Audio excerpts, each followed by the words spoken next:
Manjula Martin, who is the author of The Last Fire Season, A Personal and Pyronatural History. And I love it as described as H is for Hawk meets Joan Didion in the piracy. It's an arresting combination of memoir, natural history, and literary inquiry that chronicles Manjula's experience of life in Northern California during the worst fire season on record. And don't take my word for it, these are just a few of the words that have been written and spoken about the last fire season. A newspaper called the New York Times describes it as powerful. This isn't a hand-wringing chronicle of climate despair, nor is it a can-do narrative buoyed by inspirational hashtags and techno-optimistic hopes. Martin's book is at once more grounded and more surprising. The range of this book coaxes us to confront our own failures of imagination. She's been compared to Rebecca Solnit and Terry Tempest Williams in her knowledge of nature and the land. And in another lovely comment from a writer you may know, Susan Orlean, who describes Martin as someone who comes with a 1-2 punch. Her book is as lyrical as a prose poem, but as smartly reported as the best journalism. Her account of living in the smoldering, angry, and flamed Northern California woods will thrill, haunt, and ultimately charm you. And the reason why we wanted to invite Manjula to speak with us is because we talk a lot in our program, in our community, about hybrid forms and the openness of genre, and books that are doing many things at once. And The Last Fire Season is just an outstanding example of that. And so today we're going to have a chance to hear Manjula read a bit from sections of the book, and then have a bit of a conversation to ask how does she do that? How does she weave these disparate elements together in essentially what the Los Angeles Review of Books calls a blend of medical memoir, local reportage, eco-critical and literary meditation, leveling colonial and capitalist California mythologies with the efficiency and precision of a controlled burn.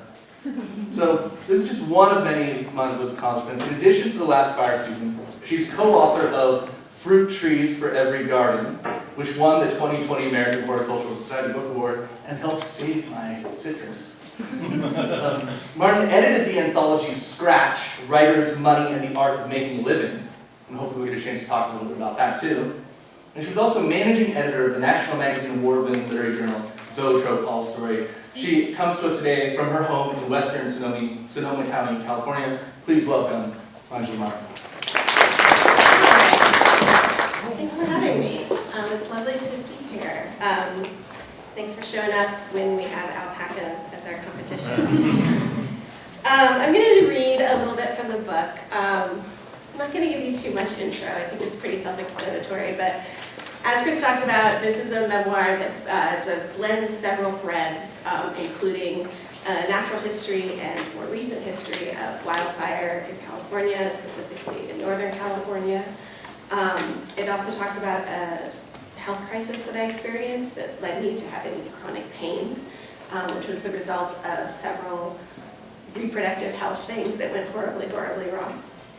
And it also interviews the story of my garden, which was a place where I found connection to both of those experiences.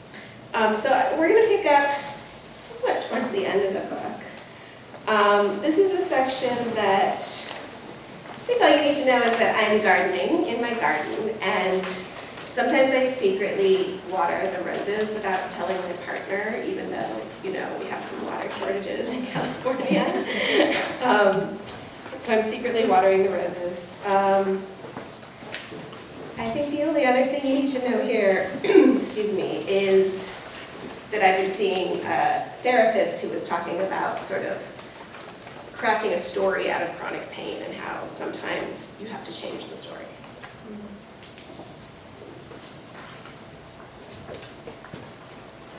As I watered the roses, I looked around at the vegetation. In Max's absence, the weeds had begun to take back the balance of the yard. Sweet pea and ivy reached up the trunk of one of the redwoods, and I knew I should pull them off, but I was unable to make my body do any more work today. It was infuriating to me, not being able to be as productive as I wanted to be, It was a betrayal for which I decided, as I gathered my tools to put away, I would never forgive capitalism or my body. My pain was a map of all sorts of hidden relationships. Pain is telling you a story about your body, a different therapist had said later in a different session. Frustrated, I had thought, which is it then? A story I need to change or a story I should listen to? She was simply expressing a common sense wisdom about physical pain, which was that if something hurt, something was probably wrong. But when my pain became chronic, it stopped delivering new information. There was no discernible ebb and flow to my pain, except for the obvious triggers, stress, physical exertion. It didn't have a pattern. My day planners were filled with cryptic symbols, indexes, and keys I invented and then forgot. Arrows and abbreviations indicating when I thought the pain was worse and what I sensed its qualities to be. Eventually I stopped tracking because it was depressing. The scales kept shifting. There was no arc to chart. The story of my pain was a bad story because it wasn't a story at all. As a vehicle for metaphor, pain had nothing on a garden. As a narrative, my body was a mess. If my injury, for it was not an illness, I was not sick, but rather the subject of many accidents, some systemic and some specific, had any narrative power, it took the shape of a diagram. I saw it not as an arc, but as a set of concentric circles. A hurt body inside a thriving garden in the middle of a neglected forest on an overheating planet surrounded by an unknowable universe. The story I had developed to express this experience of interconnectivity was the well-trod narrative that nature had healed me, and it was true. But that wasn't the whole story, any more than the story of fire was about man versus nature. I supposed I would always assume some inherent allegorical power in the relationship between people and plants, a resurgence of trust in cycles of growth and diminishment. It was only human to seek meaning, and meaning was often found. But the idea that there was growth to be had from injury did not always prove out. A woman was not a tree. I did not come back from my experience of being pruned more vigorous, fecund, or renewed. I had not borne fruit, wildly or otherwise. At some point, the metaphor breaks. In a 2018 paper proposing a pyrosexual and queer ecological theory of fire, scholars Nigel Clark and Catherine Yusof discussed the fetish for productivity that characterized Western ecological perspectives. Fire was perceived by dominant cultures and economies as counter-reproductive. It was a killer, not a mother. Building off the queer ecological theories of Katrina Mortimer Sandilands, the authors proposed that uncontained fire had much in common with queer sexualities. Both were thought to be unnatural, against nature. Like non-normative desire and love, fire was combustive, carrying in its body all the capacity to explode the status quo that the word implied. As various indigenous and non-Western ecologies understood, fire was also generative, not only in its ecological roles, but as a force that Clark believed had since the dawn of humanity actively seduced humans into becoming its handlers. The reproductive imperative in the natural world, like the destructiveness of fire, was not something that could be taken as a given. Finished with my secret gardening, I left the hose uncoiled on the ground. I'd get it later. I sat in a chair and tried to breathe into my pelvic floor. Birds returned to the bird bath to splash. There was a threesome of mourning doves, 2 males and 1 female, that often hung out near the water. Mourning doves generally mated for life. These 3 appeared to be mates, and they didn't appear to be nesting or reproducing at all. When I looked it up, I learned that thruples were not uncommon among mourning doves. Every evening, around 5 p.m., they alighted on the ground near where I was sitting and hung around the water, taking turns bathing and basking in the warmth of the golden hour. They were, like all mourning doves, skittish. The fall of a seed pod from a tree or the cackle of a woodpecker can send them fluttering up to the tops of the redwoods. Those same bossy Edcore woodpeckers, whose territory encompassed our yard, as well as that of many of our neighbors, were in practice polyamorous. They raised the community's young the way they did everything else, collectively. Every bird had a role, but not everyone was a parent. If I wanted to find metaphorical power in this land, there were better options than the language of fertility. The phenomenon called nature was non-reproductive, queer, and counter all over the place. On the paths in the forest behind the house on the hill, a small orchid that looked like a branch of coral grew in late winter. It had a haunting, almost subterranean, ruddy coloring. Coral root, or coralorhiza, obtained its nutrients from fungi under the surface of the soil. It didn't photosynthesize. It was a plant that declined to use the fundamental biological function of plants. It was never green. Instead, it was the color of flames. While I watched the birds in the garden demonstrate a range of identities, to my east, the glass fire, 1 week old and still spreading, delivered combustion and death to uncountable communities of organisms. In the northern part of the state, in the burn scars from the lightning fires 2 months earlier, the process of resurrection was already underway for many species. The coming spring would unearth a flourishing of wildflowers, many of them members of the category of flora loosely referred to as fire followers. Fire-following plants were not merely well adapted to the soil and conditions, heat, and nutrients that accompanied a wildfire, they flourished in them. Some were fire-necessary or fire-obligate species, which cannot reproduce without these extreme conditions. Their seed pods or cones might lie for decades, waiting to be activated by fire-strength heat or the precise chemical makeup of wildfire smoke. Some bushmallow seeds had been shown to lie dormant for 100 years between fires. More common were fire-advantageous or fire-preferred species, plants that thrived in but didn't require fire to reproduce. After fire, a wildflower that had previously grown sparsely in one place might explode in volume in the same location, or appear in entirely new ground. When it came to flowers, the seed bank's vaults were deep and buried in their inventory. In many of the places burned by the lightning fires, entire hillsides would soon be covered by a narrow-petaled purple flower called California brodea, which joined regulars like California poppy and lupin by the thousands. Clusters of petite but hardy yellow flowers called whispering bells would soon resound across greening slopes in abundance.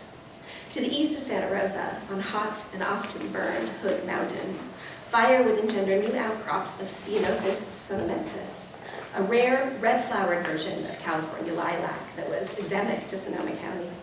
In Butte County, motley two-toned harlequin lupins would come on strongly, and the minuscule flowers of short-petaled campion, a perennial bird, would appear to those who looked closely as they hiked burned foothills.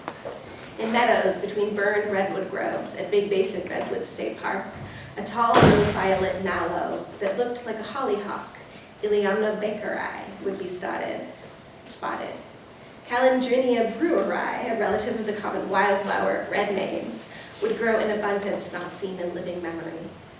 In the Austin Creek State Recreation Area, near where I lived, in springtime, the shadier slopes would experience a noticeable increase of yellow, three-petaled flowers called Diogenes lanterns, a particular favorite of my stepmother's. After the fires of 2020, in an area east of Mount Diablo, 4 citizen scientists out surveying native plants came across a rare fire-necessary wildflower in an area that had burned severely. After a scramble up a 1,000-foot incline that before the fire was inaccessible because of its dense vegetation, the surveyors came across something none of them had ever seen before. There, in the hot sun, emerging from burned soil between blackened trunks of manzanita bushes, they spotted a flicker of orange, soon another, suddenly flowers. The SCU complex fire had been hot and fast. There was little vegetation left, even in springtime. Now, post-fire, This off-trail patch of scorched land was populated by a cache of small, delicate asterisks that shone tangerine in sunlight. Papaver californicum, the fire poppy. Fire poppies were the most ephemeral of fire followers, born only from the conditions that a wildfire engendered. Like those of other poppy varieties, the stems of the fire poppy were bright green and slightly hairy. They grew bending upward in a way that sometimes implied a wall. Smaller and more graceful than the common California poppy, fire poppies grew in wider set bunches that allowed more space for individual stems. The fire poppy's orange was a gentle one, and its petals appeared to lean toward the sun's light. Backgrounded by the charred blacks and nude greens of a post-fire landscape, the effect was one of radiance and grace. October reached its midpoint, and the firehouse siren kept blaring. I grew increasingly fascinated with fire-following flowers, especially the fire poppy. I looked up sightings on crowdsourced naturalist websites and downloaded pictures taken by citizen scientists. I wondered if the fire poppy might ever grow on the hill where I lived, if it had been here before and was underfoot now, hiding since the last time it burned, before colonization. It was highly unlikely. The environment in the redwoods was still too cold and moist for now. Despite my ambivalence about nature metaphors, I couldn't deny the power that the fire poppy, with its petals that flickered like flames, had over my imagination. Such beauty rising from a burn scar made me feel optimistic in a way that reproductive metaphors of the garden could not.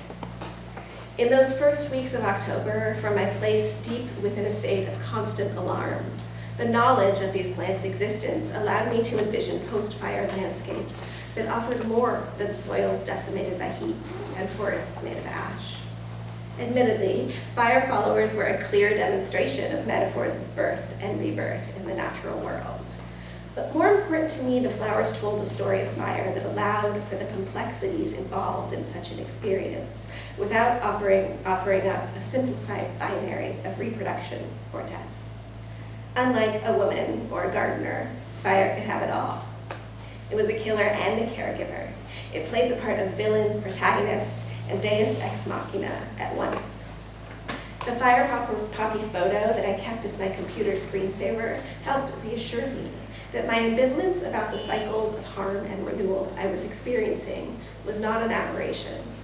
I could fear fire and also acknowledge the need for its return. I could shy away from anthropomorphizing plants while at the same time engaging them in what could only be called a relationship. I might refuse the reproductive imperative, but I could still interpret some confirmation of vitality in the coming of spring. It was unlikely I would encounter a fire poppy in person unless I made it a mission, tracking sightings after fires and traveling to them before the blooms waned. Fire poppies weren't seen as often in Northern California as they were in Southern California. Napa and Sonoma were considered the northernmost part of their range. But after the 2017 fires here, some had grown nearby in Napa County. Old-timers recalled the poppies growing in the same spots after the 1964 Hanley fire, which burned along a similar path as the 2017 conflagrations, and also overlapped with some of the glass fire's burn areas. There were no written records of wildfires prior to colonization. Indigenous nations had other, more time-tested ways of keeping their histories. Nobody knew how long the flowers had been growing there, how many prior fires they'd lain dormant through, or in what ways they'd captivated the imaginations of the different generations of people who witnessed their bloom. The truly mind-blowing thing about fire flowers was not that they thrived in places that looked like apocalypse film settings, or that they lent symbolic complexity to wildfire narratives. What amazed me was the fact that the presence of a fire-following plant in a location by definition meant fire had been there before. Like the rings of Aldo Leopold's felled oak tree, the presence of fire followers showed how the history of the land is written on its body. That next spring, near Mount Diablo, namesake of the fiery autumn wind, the evanescent eruption of fire poppies would be dying by the time the hikers reached them. They only bloomed the first spring after a fire, and only once. After they faded and wilted, other growth soon replaced them, and the poppy seeds would lie dormant where they'd fallen, buried by generations of decomposed matter, waiting for the next fire to invite them to be born again. Let's skip ahead a little. This next section, both Chris and I agreed I should read because it's, first of all, really fun to read. But this occurs later in the book after an instance in which I encounter a prescribed fire for the first time, and I have this sort of like moment of staring down this flame and having this sort of physical connection with it. A brief pyronatural history of women. About 1 million years ago, humans figured out how to use the fire that came from the sky. The first fires they kept were in caves on the African continent. In the years before years, fire was used as protection, warmth, and an alchemical tool that rendered food safe and nutritious. The work of the hearth fire was probably done by women. She bent over a stone hearth, squatting or sitting, always bowed low, head over the flame. She must have kept it burning into night, kept people safe, kept them fed and warm. Her neck ached and her ankle tendons grew strong. One wonders how many years were taken from her by the smoke in her lungs. To transport fire, to keep it alive, a person carried a smoldering coal. The spark had to be wrapped, bundled, and protected. It was tended closely at every stop along the route, sheltered from wind, rain, and thieves. It was sometimes restarted using a piece of fungus as a flint. Often only men were allowed to perform this job, and just as often, they handed the flame over to the women as soon as they needed anything done to them. Goddess of the hearth, goddess of flame, goddess of the hunt, unwilling goddess of the underworld, eating pomegranate seeds like popcorn while she watches the fires of hell like TV. A goddess took fire, and she made from it islands. A potter took fire, and she made from it vessels and jewels. The first known cremation in human history was of a woman. The women's people burned her body near a lake in Oceania. About 42,000 years later, her charred remains were dug up by an archaeologist from a colonizing country and studied. In 1992, the remains were repatriated to her family's descendants and buried in the Aboriginal tradition.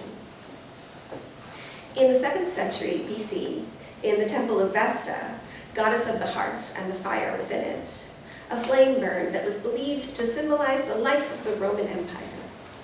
The empire's fire was tended by virgins, women chosen in childhood to live as priestesses of the goddess, who in myth was both virginal and maternal.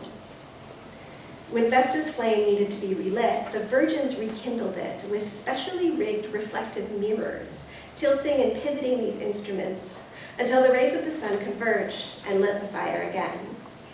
A Vestal virgin enjoyed freedoms that other women didn't. She could own property and vote. She could be walking down the street and come across a person who was enslaved, and she could decide to stop and extend her chaste arm from beneath her garments and casually, almost lazily, place even one uncalloused finger on the enslaved person, and the person would then legally be free. A goddess once set herself on fire. She did this to protest her repressive father, who disapproved of her marriage to a revered god. Many centuries later, her name, Sati, became synonymous with a rare and now outlawed practice in which a widow chose, or was sometimes forced, to kill herself after her husband died. Sometimes she achieved this by being buried alive with his body. Sometimes she self-immolated on his grave. For thousands of years, fire was touted as a cure for hysteria, wandering wombs, and demonic possession of the feminine organs. In the Aboriginal language, Jirbal, which at last count was spoken by 8 people in the world, there are several different categories of nouns. The category of feminine nouns consists of those related to women, fire, water, violence, and exceptional animals. In 1600s Europe, women were allowed to be blacksmiths, but only if their husbands had been blacksmiths and were also dead. The journeywomen formed flame into metal, hammered, smelted, crafted nails with which to hold things together.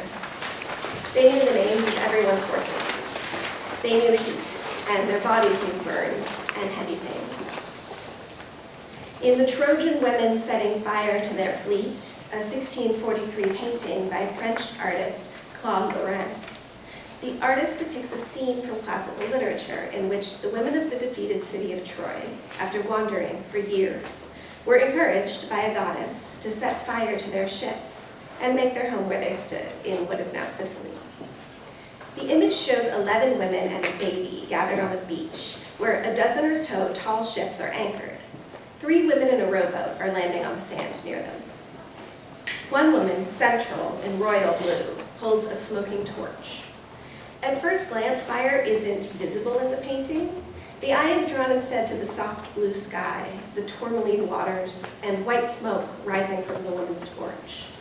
At second glance, the viewer can see dark licks of flame rising from the anchored ships. On board, figures with anguished faces wave bare arms. The luminous hues of the sky, evocative of a sunset, are revealed to be those of smoke. In New York, in 1818, a black woman named Molly Williams was one of the only people who showed up to fight a structure fire in Lower Manhattan. Williams was reported to have pulled the fire engine, a water pump that firefighters manually hauled with ropes, by herself. She was credited as the first woman volunteer firefighter. Williams may not have volunteered out of sheer altruism. She was a formerly enslaved woman who had bought her freedom decades earlier, but she still worked for her former enslaver, Benjamin Amar. Such work included tending to the needs of the volunteer fire crew Amar was on, cooking and cleaning the firehouse. At the time, wealthy men made up most volunteer fire crews in the city, as they had the most property at stake.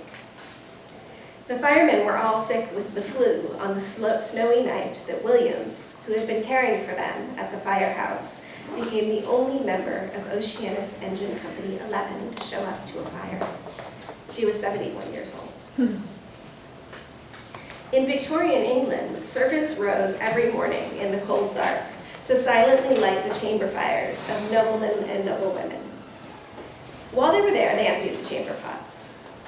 If a man lit the fires of royalty, he had a job title, fendersmith, keeper of the fireplaces and the fires within. If a woman did it, she was called a maid. In mid-1800s America and Europe, scores of ballerinas caught fire because they danced on stages lit by gaslight, wearing costumes made of diaphanous, open-weave fabrics that moved like clouds and gathered air within their folds. Sometimes an entire corps would go up, each dancer catching the next. Sometimes the theater, too, would burn.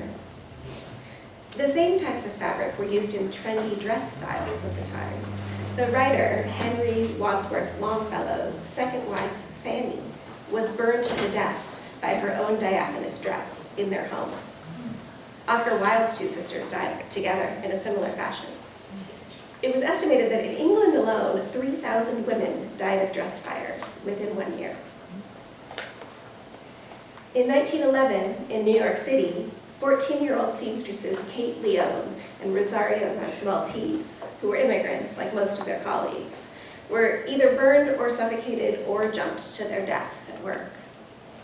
121 other women, the girls' co-workers at a dress factory, died along with them.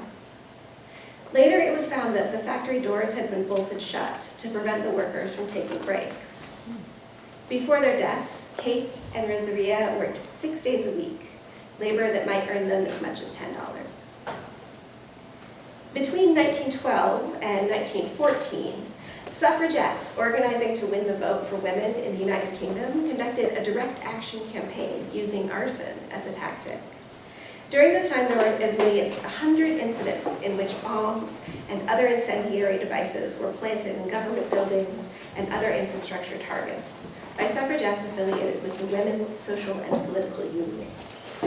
One activist, a former dancer named Lillian Lenton, stated that she had a goal of burning 2 buildings a week whenever she wasn't in jail.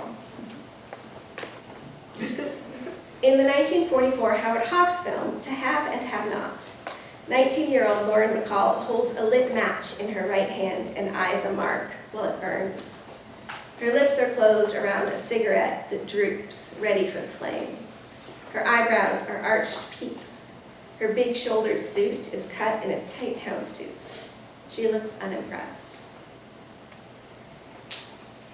In Hiroshima, Japan, a decade after the United States dropped an atomic bomb on the city, a group of young women started a support group that was moderated by their minister, the Reverend Hiroshi Tanimoto.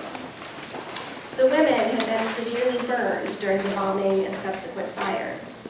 They became known as the Hiroshima Maidens because their injuries were said to have made them unmarriageable.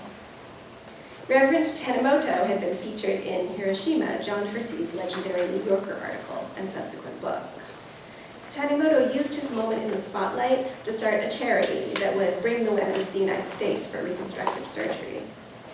Upon their arrival in the States in 1955, the maidens received significant media attention. Time magazine ran before and after photos of Shigeko Miyamoto's face, captioned, "Horror, pre-surgery," and "Triumph, after." 2 of the maidens also appeared in a bizarre episode of the TV reality show, This Is Your Life, which focused not on their lives, but on Tanimoto's. On the program, the maidens appeared only in silhouette, seated behind screens, to avoid them any embarrassment, said the host, Ralph Edwards. The program also featured a surprise appearance by Captain Robert Lewis, the co-pilot of the plane that had dropped the bomb. On television, the airmen appeared pained and stiff. Tanimoto appeared stunned. Viewers were encouraged to donate to the women's reconstructive surgery costs. Captain Lewis, looking excruciatingly uncomfortable, made the first donation, followed by the program's sponsors, cosmetic brand Hazel Bishop and Prel Shampoo. "Try some," Edwards shilled as he brandished their $500 donation checks. The host then turned to Captain Lewis and said, "I know that our audience will be just as generous as you are, but this is the American way." One of the Hiroshima maidens, Miyoko Matsubara, declined to travel to the United States with the others. She stayed behind alone because she just didn't feel right visiting the country that had done this to her. Later in life, she became a peace activist and traveled widely. She never married. In 1991, also in Japan, French volcanologist Katja Kraft was immolated along with her husband in a volcano eruption. In film footage taken by the couple many years earlier, Katja, in fireproof boots, confidently took one step onto a shelf of volcanic rock, but the rock was still active lava and flames flared up around her foot. In another home movie, she ate eggs fried by her husband on lava rocks, still hot from a volcano, and smiled, her eyes full of love. In 2022, in Iran, during widespread protests against a repressive regime, women began to set fire to their headscarves as a symbol of rebellion. At one protest, a 16-year-old schoolgirl, Mika Shakarami, was seen standing on an overturned trash can and waving a black headscarf that was on fire. Security forces disappeared her that night, and her body was found a week later. It was reported that the girl's mother, Nazreen Shakarami, was pressed by the police to deny the regime's involvement. They threatened that if she didn't go on television to corroborate the official false version of the events surrounding her daughter's death, she would be burned. Nazreen was said to have responded, "You can't burn women made of fire." Then, of course, there were the witches who burned, burned, burned. Winter 2023, California. Extreme weather has swung its pendulum again, and hard rains are falling, flooding, downing trees. Near a small town in western Sonoma County, a local journalist watches a girl, maybe 7 years old, playing with fire in the rain. The girl wears a pink tie-dye hoodie and holds a little bundle of sticks, which she adds one by one to a pile of embers. She is among 50 people attending an event promoting indigenous basket weaving, cultural fire, and the connections between them. The land they are on is owned by a native-led nonprofit and includes a small farm, residences, educational resources, and refuge space, all based on principles of traditional ecological stewardship. At the fire pile, the journalist leans down and asks the girl what she thinks of all this.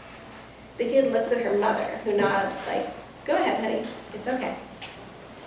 The girl answers, "I love fire because I am fire." The reporter smiles and asks, "What's your name?" "Fire," the girl replies. A double take. "I'm sorry, what did you say your name was?" The kid pauses, sighs. Grown-ups are so annoying. They always want to put words on everything. "My name is Fire," she says.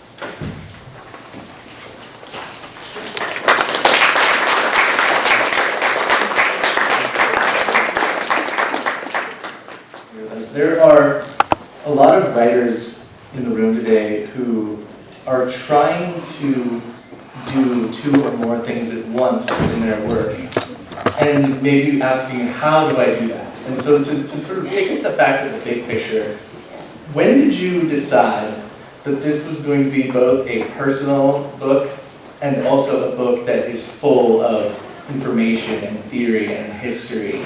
And how did you decide that you were going to take that approach, or did it just arrive that way in your imagination? A little bit of both. The book actually started from like an email newsletter that I sent out while I was evacuated from the fire in 2020. And I had sort of like bookmarked that like letter and saved it, because I was like, oh, I thought that's kind of good. Like maybe I should do something with that later. And I thought I'd write an essay about it, and I thought I'd write an essay called A Season, covering the 4 months of the fire season of 2020. At some point, it turned into a book idea. I realized I was not going to put a book. And I think it was actually a friend of mine who went to the Hall Highway who said, "Oh, you're writing a fire book? You're going to include all your like house stuff in it too, right?" And I was like, "Oh, yes, I should." I mean, part of it was like, you know, this idea of like write only a story that you can write. I think with memoir, especially, you know, I'm not the only person who's experienced fire, so what's unique about my situation with it? When I was thinking about that, I realized the thing that was unique about it was sort of I experienced these two crises at the same time, coincidentally, this health crisis and the more emergent fire crisis.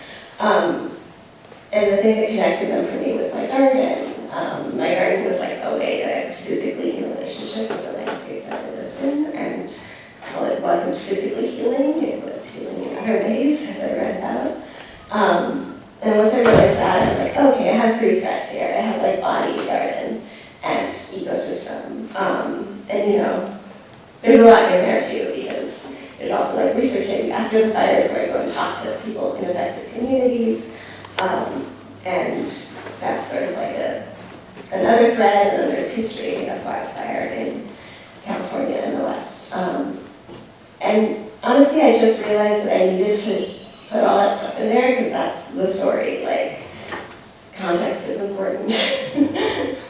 So you write, in the first passage that you read for us, you write so beautifully about ways that, or points at which metaphor breaks down, or points at which neat story shapes or neat narrative breaks down or fails to hold the complexity of something. Was that something you understood right away when you decided, okay, I'm going to put this all in there, or was that something that occurred to you in the process of trying to get things to fit neatly? A little bit of both. I mean, I think as a writer, like, I'm a huge fan of messiness and ambivalence in general. That's always the thing that I'm drawn to in whatever way, whether I'm writing nonfiction or fiction or whatever. I don't like easy answers.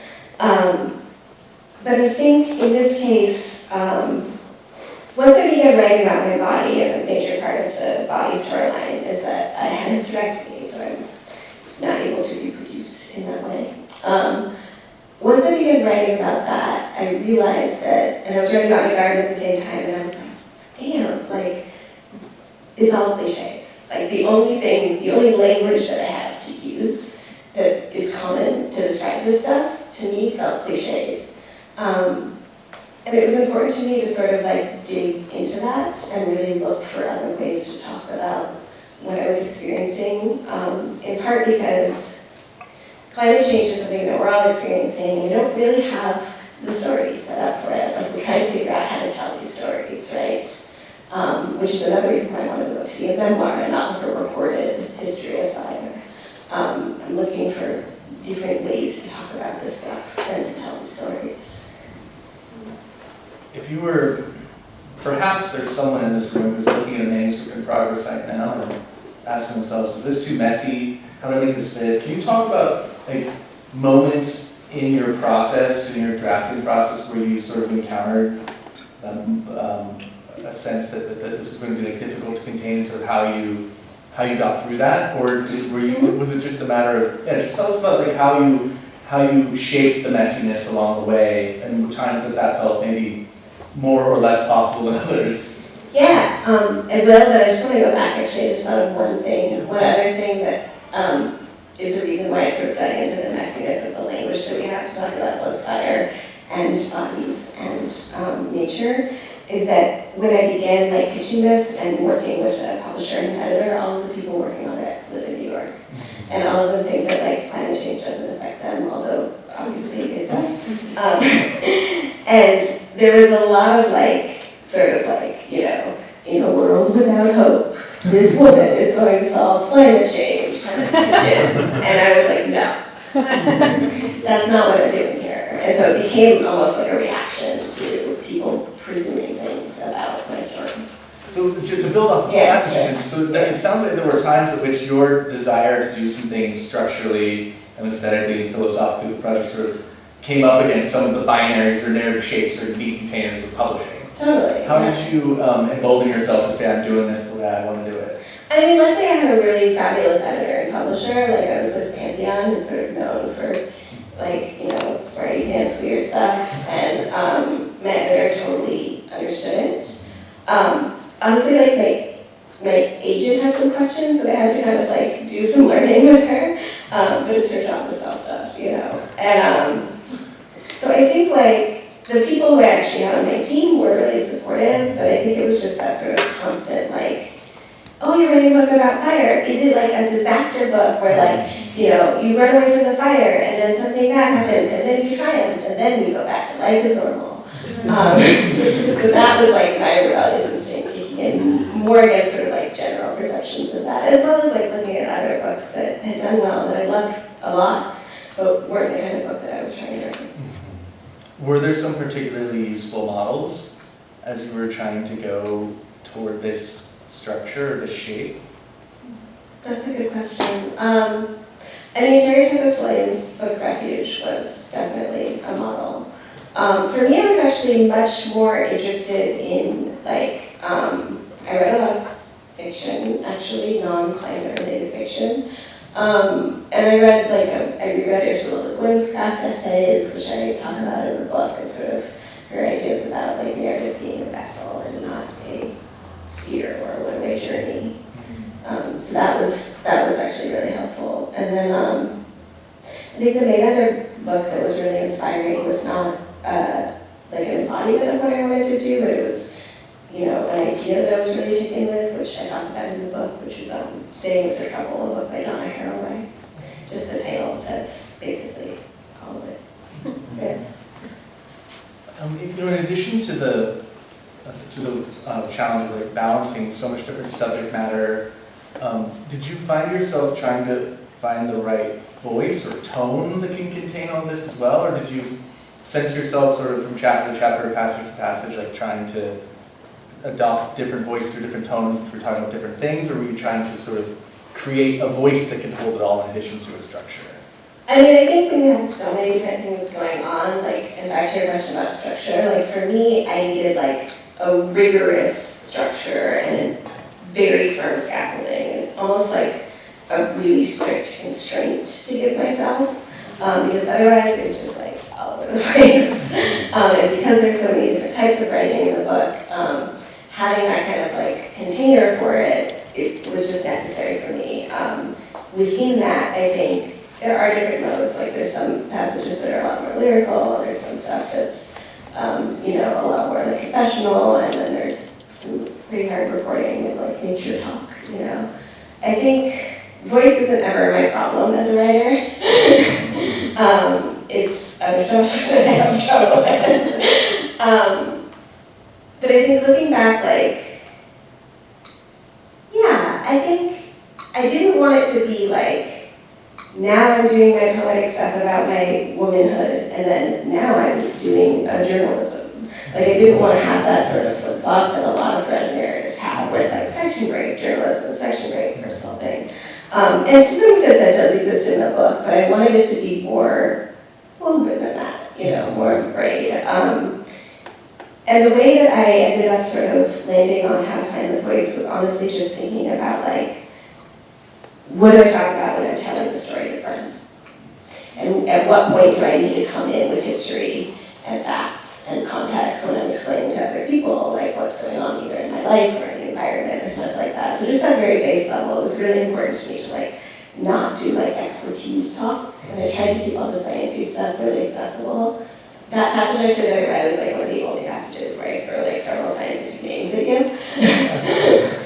And I think, you know, I love reading nature books, I love reading books about the environment, but I am not a botanist, and I'm a person who's, like, pays attention to my environment, which I think all writers are to some extent.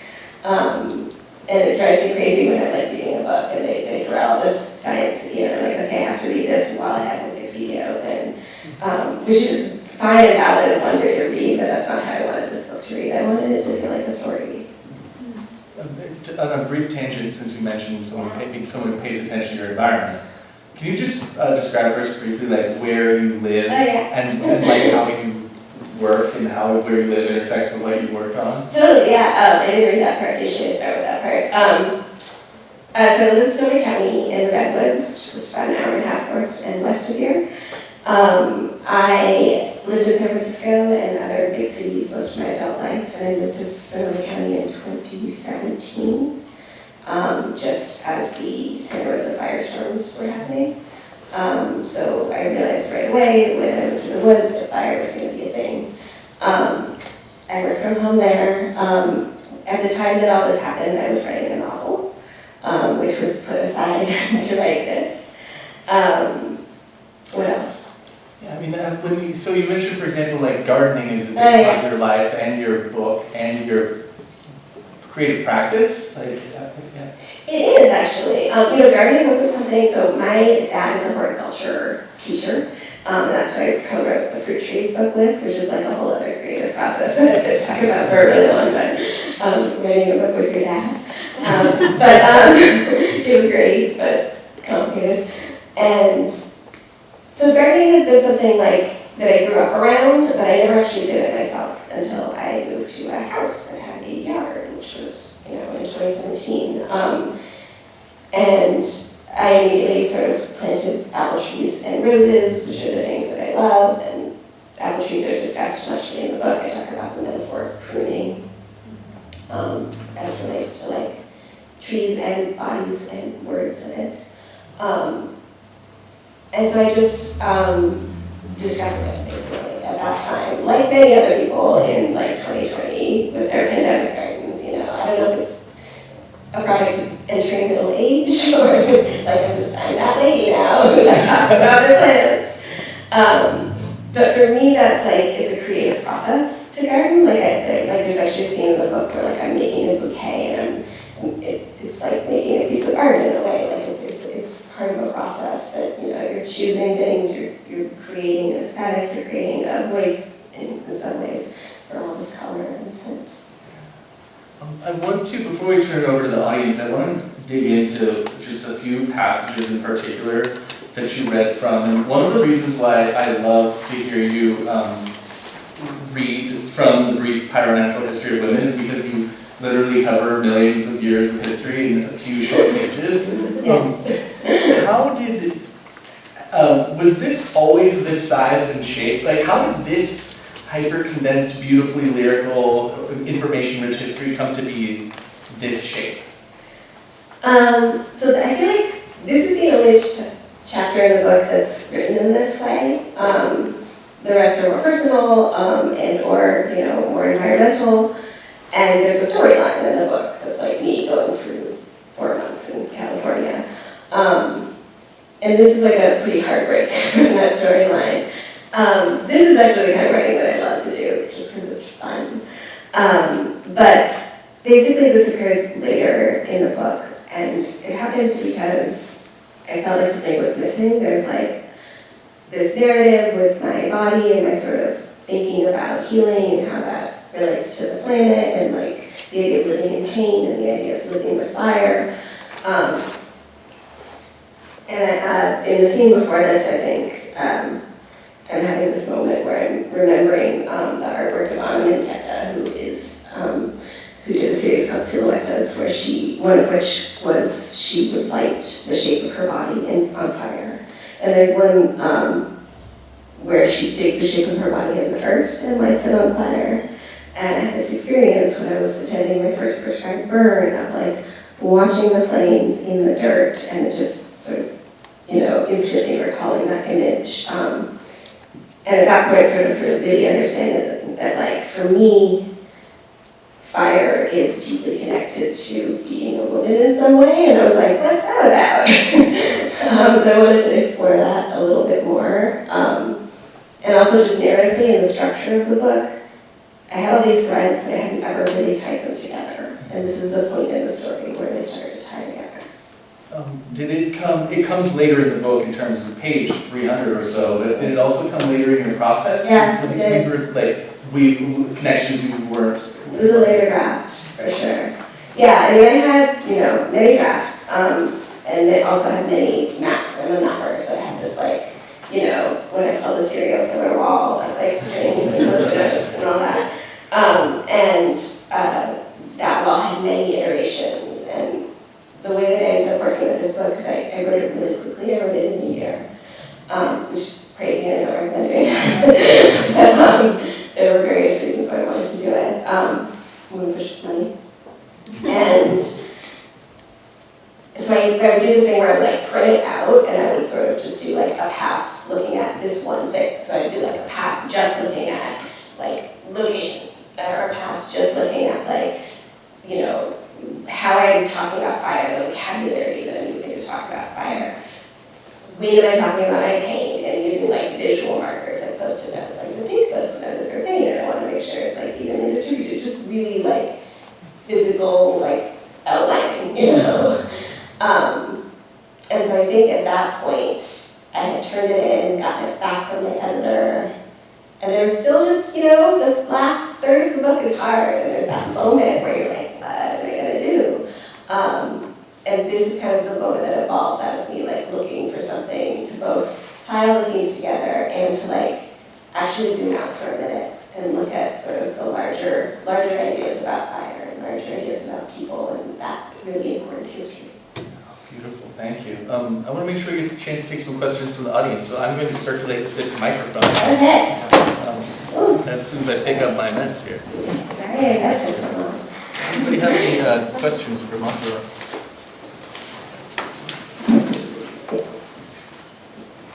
Hi, so on page 220, I really loved this following sentence. If I wanted to find metaphorical power in this land, there were better options than the language of fertility.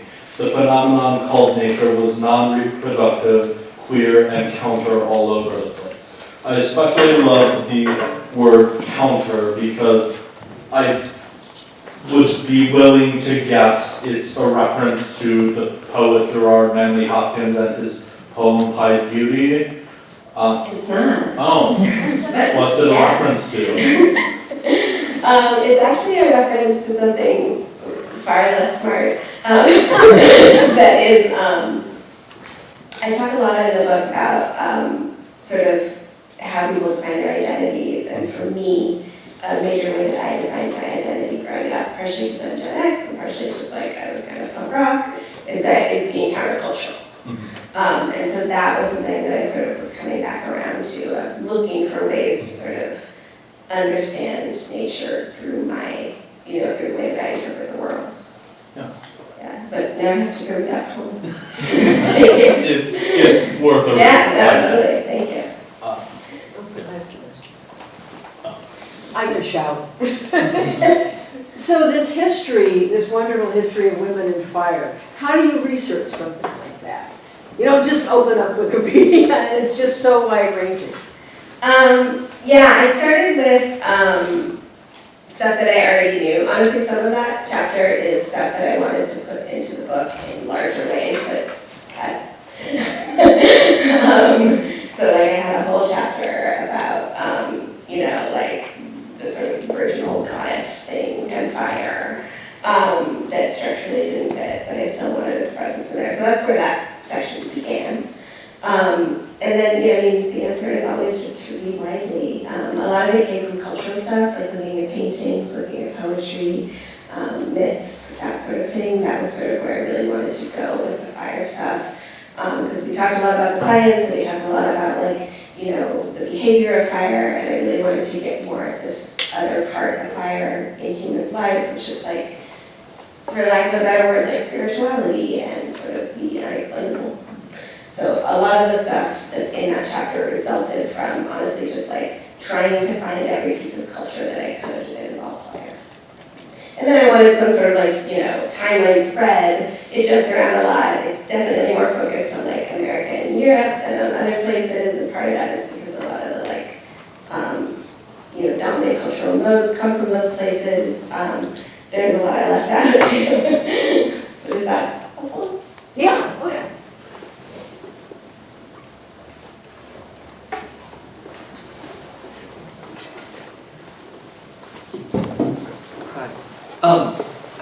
You mentioned earlier on kind of your experience with pain, chronic pain, and as someone who also suffers from chronic pain myself, how did that kind of influence or change your kind of creative process? That's a great question. Do you mean sort of like creatively or like practically speaking, or both? Honestly, both. Okay, yeah, totally. One thing that you probably know if you have chronic pain is that you have to, you can't always work as long or as hard as you want to. Another thing that came up a lot in writing some of the more difficult passages where I talk about my body and I talk about pain was sort of, trauma, and like it's different to write that stuff than it is to write other stuff. So I think it was really important to understand that and just acknowledge it and give myself a break about it, for one thing. Like those sections took so much longer to write, and honestly, parts of them are still foggy to me. Like they were more difficult to reread, they were more difficult to revise. I asked my editor to pay particular attention to those parts because, my brain just gets foggy sometimes when I'm writing about that stuff. And so I think just understanding that there are limitations and allowing yourself to have them is an important part of that. Also, as they say, writing is not therapy. Actually one of the reasons why I wanted to write the book quickly was that I didn't think I could actually live inside the headspace of it for much longer. I mean, I could, but I didn't want to. That was something that was a choice I made in order to sort of save myself additional pain. Also, as a person with pelvic pain, sitting down and writing is really painful. So again, it just takes longer. Yeah. You mentioned when you talked about writing a book in a year, that was one reason why it was money. And then I kind of want to wrap up our conversation. My favorite topic. Yeah, favorite topic. I want to wrap up our conversation with something that you've written and studied a lot about, lived a lot about, which is money as it relates to writing and writing life. Yes. And for those of you who don't know, Manjula edited a beautiful and I think important anthology of writing called Scratch, about precisely writing and making a living and the art of making a living as a writer. Can you tell us what you learned in creating that anthology and also just in sort of crafting and building your own literary life? What are some of the most important things you've learned about making it as a writer? Yeah, the funny thing about this book is that I had always had a day job, and actually didn't have a day job while I was writing this book, which book advance made possible. And so I felt like I'd always been like, always had a day job, and then I was like totally not taking my own advice and putting my job to write a book.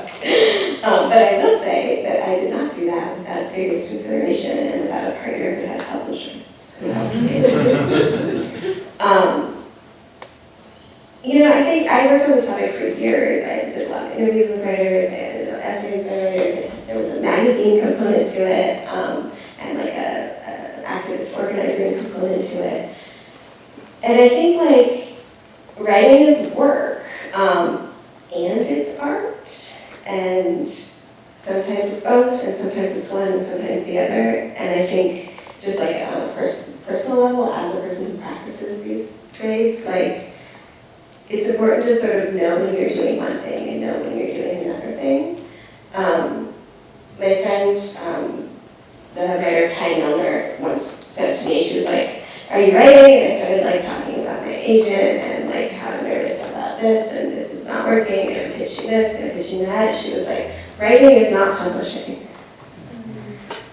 And I took that to heart. That was really good advice. And I think I always try to remind myself of that. There are these, when you're doing a book, there are these really intense different phases. Where you're doing this intense internal stuff, where you don't talk to anyone for a really long time, so you just writing. There's, sharing the writing, which is whole other things, and then there's selling it and marketing it and all of that. And I actually don't think that, I'm not one of those people who's I just do the art and I ignore the rest. So it's not, unfortunately, the world that we live in. Or fortunately, I don't know. I actually think, okay, so for example, the first thing I wrote of this book was the Hollywood pitch. H's for Hawk and Stone to be in the magazine, which I ended up on to check a copy tonight, sorry. But, and so that's not to say that I was writing toward marketing it, but that was the way that the world was going to receive this story, and I needed to sort of say it like that so that I could understand, so that I could put a frame on it, basically. And I do that actually with most things that I intend to publish, is I start with a marketing pitch, which sounds so horrible saying it.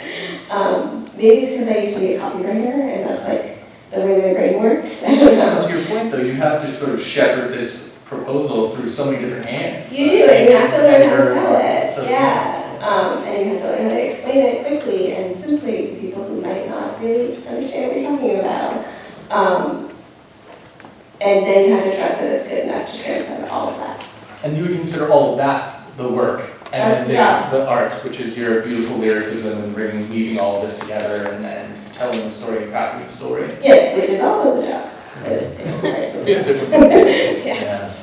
Well, I feel like we will have to have you back sometime soon to talk about scratch matters, although I'm sure you're tired of talking about scratch matters. No, I'd love years to. talk about it. Yeah. It's so important, and I, for one, am glad that you quit your day job to write this beautiful and important book. And thank you for being here. Can everybody just give a huge round of applause?